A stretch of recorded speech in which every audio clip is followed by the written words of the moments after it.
continue with our lesson, the daffodils.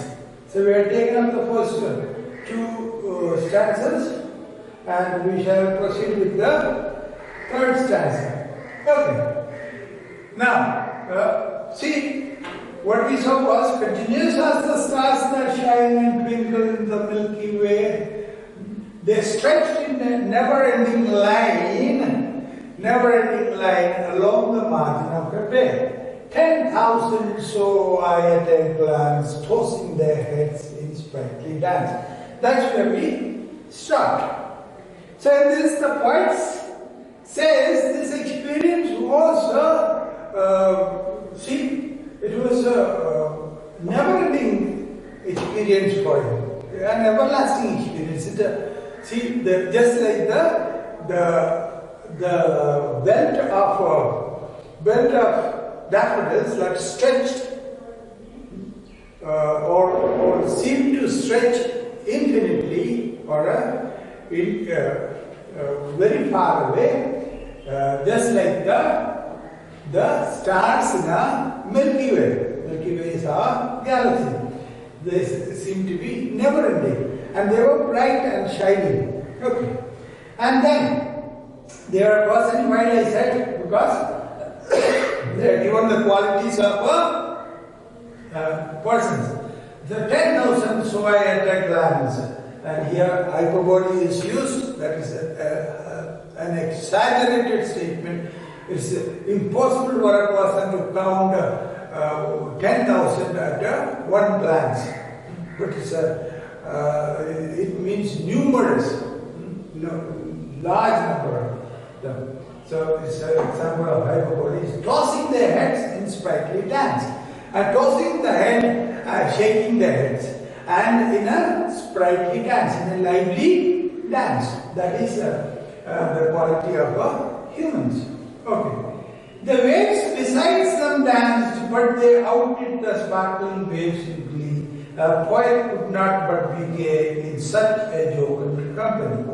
I gazed and gazed, but little thought what wealth the showed to me had poured. Okay. The waves also is personified, because what were the waves doing? The waves is said to be dancing. The waves were also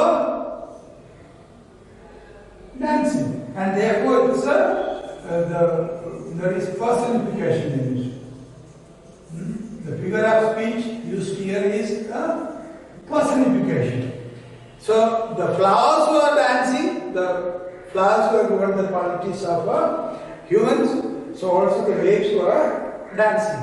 The waves, that is the lashing of waves against the shore, is called the dance of the waves. So they were dancing, but they outdid. Outdid means outshone. Outdid means outshone. Or they surpassed. They surpassed the sparkling waves in glee. Alright? Glee means expression of happiness. Who surpassed? They. They here refers to whom? Daffodils. They refers to the daffodils. Okay. The waves besides them dance, but they outdid the sparkling waves in the glee. So, in the expression of happiness. So, the waves were also dancing, because waves are personified. Flowers were dancing, flowers are also personified. And so dance is an expression of happiness. Right? The dance movements are usually cheerful. And this, he says, but the dancing of the daffodils were much superior to the dancing of the waves. A poet could not but be gay. Gay means happy, glad. Glad or joyful. Gay means glad or a jocund company. What is jocund? What is jocund? Cheerful. Cheerful company. So, it says a poet, and Wordsworth, you must remember, was a nature poet. And in the company of this nature, which was so cheerful, the poet says, he could not be but happy. He just could not help but be happy. I gazed and gazed, but little thought what wealth the show to me had brought. See, look at that. I gazed and gazed. Repetition of the word gazed is repeated. That shows to emphasize the fact. He just kept on looking at those daffodils dancing. It says, but a little thought, little means hardly he thought, little means hardly. Little, he hardly thought what wealth the show to me had brought. He says, this show, this dance of the daffodils, what richness, what wealth it had brought to me.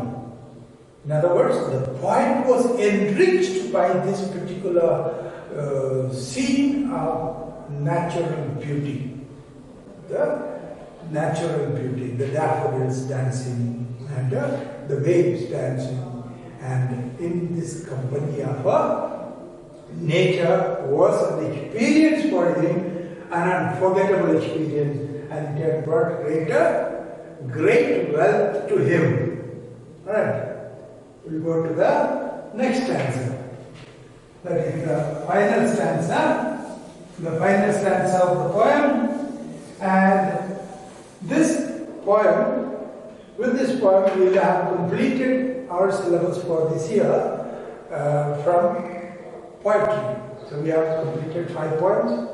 Alright? So this is the last of the poems that we have to learn for this year. Okay, so the final stanza of it. For oft when on my couch I lie, in vacant or in pensive mood, they flash upon that inward eye, which is the bliss of solitude, and then my heart with pleasure fills and dances with the daffodils. Alright? And oft means oft is a poetic word for often. For, see, he uses. Why? He concludes by saying, the previous stanza he said, he never thought what little wealth it had brought. Look at that, the last line there. What wealth? He little thought what wealth the show to me had brought. So it had brought great wealth to me. Now he is concluding by saying, why does he say so? Because often when on my couch I lie, when he lies upon his couch. What's a couch? Bed. When he lies on his bed, I lie down on my bed in vacant or in pensive mood. Vacant or in a pensive mood. Alright? Vacant. Vacant means empty. Alright? Offensive, thoughtful. Thoughtful or sad or bored. You can use any of these words. When he is sad, or when he is thinking of something, or he is just has nothing in his head, he is just bored, he is just blank. In those times, when he is sad, what happens to him? Says, they flash upon that inward eye. They, who is this there? The daffodils. They refers to daffodils. Daffodils flash. shine. Just like that, we talk about this flashback, isn't it? In motion picture we talk about flashback. That is recalling something that happened sometime in the past. In the same way, just like a flashback, this particular memory of sighting this beautiful scene of daffodils dancing in the breeze comes in word I. What is in word I? In word I is your imagination. It comes into his imagination. It comes into his imagination. So it returns to him, because which is the bliss of solitude? Bliss is happiness, perfect happiness. Perfect happiness. Bliss is a perfect happiness, because all our happiness is tainted with the bits of sorrows. But bliss is supposed to be perfect happiness, which we are capable of experiencing only in heaven. So that is a bliss of solitude. Solitude means what? Loneliness. Being alone. Alright? Loneliness of being alone. Solitude. When you are alone, when you are lonely, this is where the poet gets his inspiration from. Those, see, I told you, the emotion recollected in tranquility. That's what he described the poetry as. Alright? So that is what. And then my heart with pleasure fills and dances with the daffodils. So it becomes when he is feeling lonely and sad and bored and thoughtful, anxious and so on, at those moments, what happens to him? He recollects this experience of sighting this beautiful scene of the daffodils, and then when his heart is filled with joy, and then his heart dances with the daffodils. So it is a unique experience, emotion recollected in tranquility, an experience, a memory that comes back to him and fills him with the complete joy, complete happiness. Alright? So that is the experience of daffodils.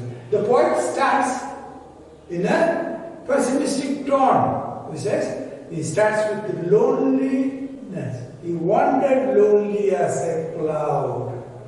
Now, look at this, and ends with a very positive note, or very optimistic note.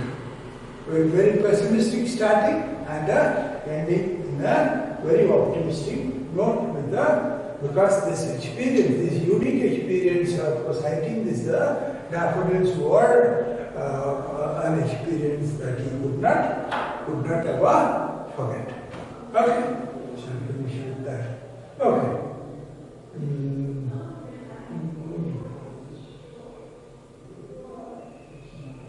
Alright, we finished our lesson. In the next class, most probably we shall take up a short story. Okay?